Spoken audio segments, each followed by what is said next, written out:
Metro ಕಾಮಗಾರಿಯ ನಿರ್ಲಕ್ಷ್ಯಕ್ಕೆ ಮತ್ತೊಂದು ದೊಡ್ಡ ದುರಂತವೇ ಸಂಭವಿಸಿದೆ. ಬೆಂಗಳೂರಿನಲ್ಲಿ ಮತ್ತೊಂದು ನಮ್ಮ ಮೆಟ್ರೋ ಎಡವಟ್ಟು. ನೋಡಿ, ಮೆಟ್ರೋ ಕಾಮಗಾರಿಯ ನಿರ್ಲಕ್ಷ್ಯಕ್ಕೆ ದೊಡ್ಡ ಮಟ್ಟದ ದುರಂತ ಸಂಭವಿಸಿದೆ.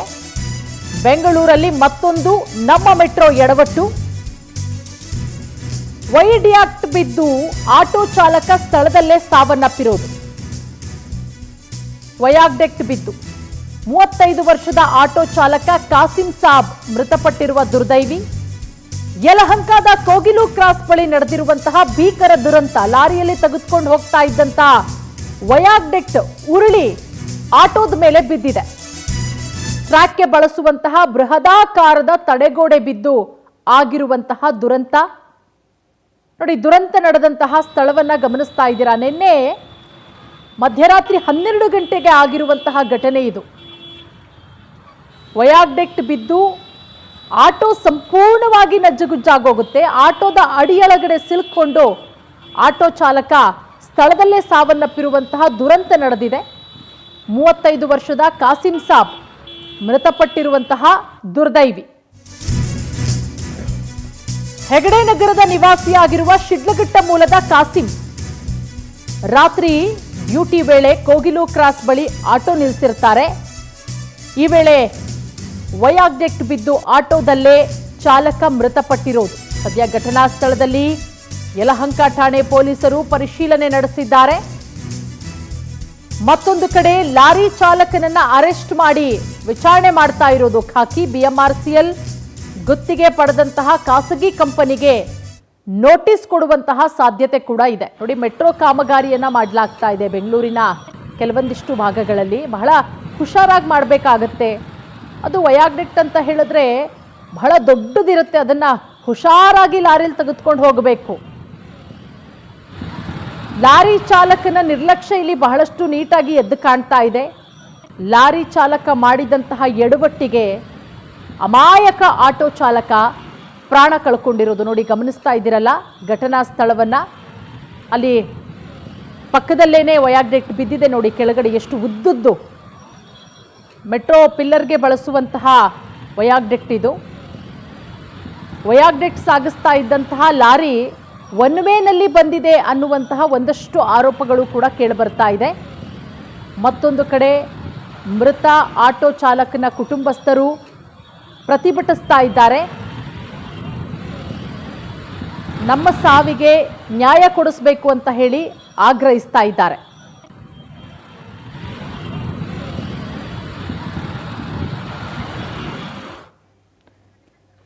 ಈ ಬಗ್ಗೆ ಮತ್ತಷ್ಟು ಮಾಹಿತಿ ಕೊಡ್ತಾರೆ ನಮ್ಮ ಪ್ರತಿನಿಧಿ ವೆಂಕಟೇಶ್. ಈಗ ಘಟನಾ ಸ್ಥಳದಿಂದ ನೇರ ಸಂಪರ್ಕಕ್ಕೆ ಜಾಯ್ನ್ ಆಗಿದ್ದಾರೆ. ವೆಂಕಟೇಶ್, ನಿನ್ನೆ ಮಧ್ಯರಾತ್ರಿ 12 ಗಂಟೆಗೆ ನಡೆದಂತಹ ದುರಂತ.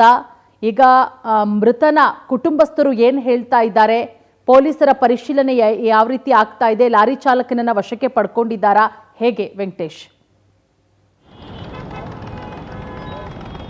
ಹೌದು ಪೂರ್ಣಿಮಾ, ಏನಂತ ಹೇಳಿದ್ರೆ ಮೆಟ್ರೋ ಕಾಮಗಾರಿಗೆ ಏನು ಒಂದು ವೈಯಾಡಕ್ಟ್ ಅಂತ ಏನು ಒಂದು ಬಳಸ್ತಾರೆ, ಅದನ್ನು ಸಾಗಿಸ್ತಿದ್ದಂಥ ಸಂದರ್ಭದಲ್ಲಿ ಲಾರಿಯಲ್ಲಿ ತೆಗೆದುಕೊಂಡು ಬರ್ತಾ ಇದ್ರು ಮಧ್ಯರಾತ್ರಿ 12 ಗಂಟೆಗೆ ಸುಮಾರಿಗೆ. ಈ ಒಂದು ಘಟನೆ ಆದಂತಹ ಸ್ಥಳದಲ್ಲಿ ಕೂಡ ನಾನಿದ್ದೇನೆ. ಈ ಒಂದು ದೃಶ್ಯಾವಳಿಗಳೆಲ್ಲ ಕೂಡ ನೋಡ್ಬೋದು ಎಷ್ಟರ ಮಟ್ಟಿಗೆ ಈ ಒಂದು ಭೀಕರ ಆಗಿದೆ ಅಂತ ಹೇಳಿ. ಈಗ ಏನು ಈ ಒಂದು ದೃಶ್ಯದಲ್ಲಿ ಕಾಣ್ತಾ ಇರುವಂಥ ವೈಯಾಡಕ್ಟ್ ಏನಿದೆ ಅದನ್ನು ಸುಮಾರು 18 ಚಕ್ರದ ಲಾರಿಯಲ್ಲಿ ಒಂದು ತೆಗೆದುಕೊಂಡು ಬರ್ತಾ ಇರ್ತಾರೆ. ತೆಗೆದುಕೊಂಡು ಬಂದಂಥ ಸಂದರ್ಭದಲ್ಲಿ ಇದೇ ಒಂದು ಕೋಗಿಲೆ ಕ್ರಾಸ್ ಬಳಿ ಬಲ ತಿರುವನ್ನು ಪಡೆದುಕೊಳ್ಳುವಂತಹ ಸಂದರ್ಭದಲ್ಲಿ ಒಂದು ಲಾರಿಗೆ ಏನು ಒಂದು ಈ ವೈಯಾಡಕ್ಟನ್ನು ಬಳಸಿರ್ತಾರೆ, ಚೈನ್ ಒಂದು ಕಟ್ಟಾಗಿರುವಂಥದ್ದು, ಅದು ಚಾರ್ಸಿಗೆ ತಾಕಿದರ ಪರಿಣಾಮವಾಗಿ ಅದು ಕೆಳಗಡೆ ಬಿದ್ದಿದೆ. ಇದೇ ಒಂದು ಸ್ಪಾಟ್ನಲ್ಲಿ ಕೂಡ ಆಟೋ ಚಾಲಕ ಏನೋ ಒಂದು ಬಾಡಿಗೆಗಾಗಿ ವೆಯ್ಟ್ ಅನ್ನು ಮಾಡ್ತಾ ಇರ್ತಾರೆ. ಆ ಸಂದರ್ಭದಲ್ಲಿ ಇದು ಏಕಾಏಕಿ ಬಿದ್ದ ಪರಿಣಾಮವಾಗಿ ಆ ಆಟೋ ಮೇಲೆ ಬಿದ್ದಿದೆ. ಆಟೋ ಮೇಲೆ ಬಿದ್ದಂಥ ವೇಳೆಯಲ್ಲಿ ಆತ ಕೂಡ ಮೃತಪಟ್ಟಿರುವಂತಹದ್ದು.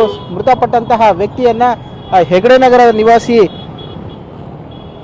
ಕಾಸಿಂ ಅಂತ ಹೇಳಿ ತಿಳಿದು ಬಂದಿದೆ. ಸದ್ಯಕ್ಕೆ ಘಟನೆಗೆ ಸಂಬಂಧಪಟ್ಟಂತೆ ಕೂಡ ಈಗಾಗಲೇ ಏನು ಯಲಹಂಕ ಸಂಚಾರ ಪೊಲೀಸ್ ಠಾಣೆಯಲ್ಲಿ ಪ್ರಕರಣ ದಾಖಲಾಗಿದೆ.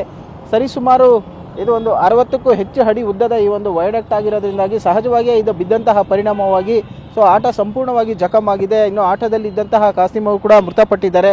ಈ ಒಂದು ಘಟನೆಗೆ ಆಟೋ ಒಂದು ಲಾರಿ ಚಾಲಕನ ನಿರ್ಲಕ್ಷ್ಯ ಹಾಗೂ BMRCL ಅಧಿಕಾರಿಗಳ ಒಂದು ನಿರ್ಲಕ್ಷ್ಯ ಕೂಡ ಗೊತ್ತಾಗ್ತಾ ಇರೋಂಥ. ಯಾಕಂತೇಳಿದ್ರೆ ಇಷ್ಟು ಬೃಹತ್ ಗಾತ್ರದ ಒಂದು ತಡೆಗೋಡೆಯನ್ನು ತರಬೇಕಾದಂಥ ಸಂದರ್ಭದಲ್ಲಿ ಸರಿಯಾದಂಥ ಒಂದು ಮಾರ್ಗದರ್ಶನ ಸೂಚಿಗಳನ್ನು ಅಂತೇಳಿದ್ರೆ ಒಂದು ಸೇಫ್ಟಿ ಮೆಜರ್ಗಳನ್ನು ಕೂಡ ತೆಗೆದುಕೊಳ್ಬೇಕು. ಸಹಜವಾಗಿ ಇಂಥವನ್ನೆಲ್ಲ ಕೂಡ ರಾತ್ರಿ ವೇಳೆಯಲ್ಲಿ ಒಂದು ಬೇರೆ ಕಡೆ ಶಿಫ್ಟ್ ಮಾಡುವಂಥ ಕೆಲಸವನ್ನು ಮಾಡ್ತಾರೆ. ಹಾಗಾಗಿ ರಾತ್ರಿ ಬಂದಿರುವಂತಹ ಸಂದರ್ಭದಲ್ಲಿ ಆಗಿರುವಂತಹ ದುರಂತ ಒಂದು ವೇಳೆ ಏನಾದರೂ ಹಗಲಿನಲ್ಲಾಗಿದ್ದರೆ ಇದರ ಒಂದು ಪರಿಣಾಮ ಮತ್ತಷ್ಟು ಹೆಚ್ಚಾಗ್ತಾ ಇತ್ತು, ದೊಡ್ಡ ಒಂದು ಅನಾಹುತಗಳೇ ನಡೆದು ಹೋಗ್ತಾ ಇತ್ತು. ಸೊ ಆದರೆ ರಾತ್ರಿ ಈ ಒಂದು ಬಿದ್ದ ಪರಿಣಾಮವಾಗಿ ಆಟೋ ಚಾಲಕ ಮೃತಪಟ್ಟಿದ್ದಾನೆ. ಇನ್ನು ಅಕ್ಕಪಕ್ಕ ಇದ್ದಂತಹ ಚಾಲಕರು ಮತ್ತು ಏನು ಒಂದು ಪ್ಯಾಸೆಂಜರ್ಗಳೇನಿದ್ದಾರೆ ತಕ್ಷಣ ಅಲ್ಲಿಂದ ಓಡಿ ಹೋಗಿದ್ದಾರೆ. ಹಾಗಾಗಿ ಅವರು ಕೂಡ ಪ್ರಾಣವನ್ನು ಉಳಿಸ್ಕೊಂಡಿದ್ದಾರೆ. ಘಟನೆಗೆ ಸಂಬಂಧಪಟ್ಟಂತೆ ಲಾರಿ ಚಾಲಕನನ್ನು ಈಗ ಪೊಲೀಸರು ಕೂಡ ವಶಕ್ಕೆ ಪಡೆದು ವಿಚಾರಣೆಯನ್ನು ಮಾಡ್ತಾ ಇದ್ದಾರೆ. ಮೃತದೇಹವನ್ನು ಕೂಡ ಏನು ಒಂದು ಮರಣೋತ್ತರ ಪರೀಕ್ಷೆಗಾಗಿ ಆಸ್ಪತ್ರೆಗೆ ರವಾನೆ ಮಾಡಿದ್ದಾರೆ.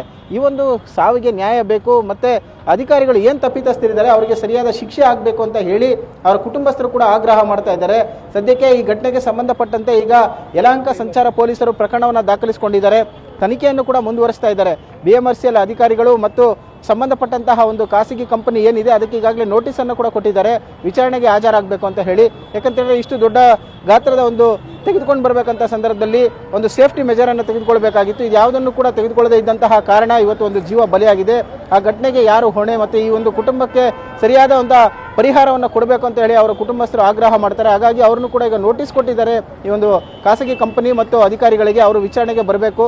ಸದ್ಯಕ್ಕೆ ಘಟನೆ ನಡೆದಂತಹ ಸಂದರ್ಭದಲ್ಲಿ ಪ್ರತ್ಯಕ್ಷದರ್ಶಿಗಳು ಹೇಳುವ ಪ್ರಕಾರವಾಗಿ ಲಾರಿ ಚಾಲಕನ ಒಂದು ನಿರ್ಲಕ್ಷ್ಯವೇ ಈ ಒಂದು ಪ್ರಮುಖ ಕಾರಣ ಘಟನೆಗೆ ಅಂತ ಹೇಳ್ತಾ ಇರುವಂಥದ್ದು. ಪೂರ್ಣಿಮಾ.